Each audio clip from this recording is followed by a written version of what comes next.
luta. Vem de Sorocaba esse time. Leandro Molina, Ayrton Modesto Júnior, Jean Ortiz e Ângelo Antônio Garcia.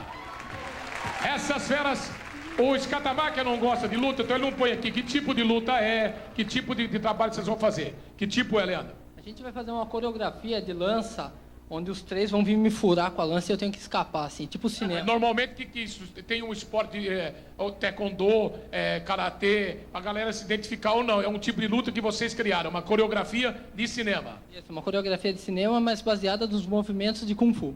Eu sou mestre de Kung Fu, então daí eu... Tudo bem, então.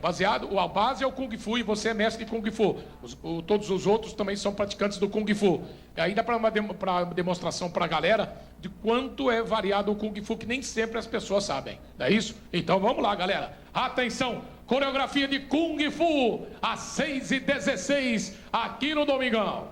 Com o Leandro Molina, o Ayrton Modesto Júnior, Jean Ortiz e a Ângelo Antônio Garcia, galera de Sorocaba. Atenção, preparados, concentrados. Se virem, dos 30.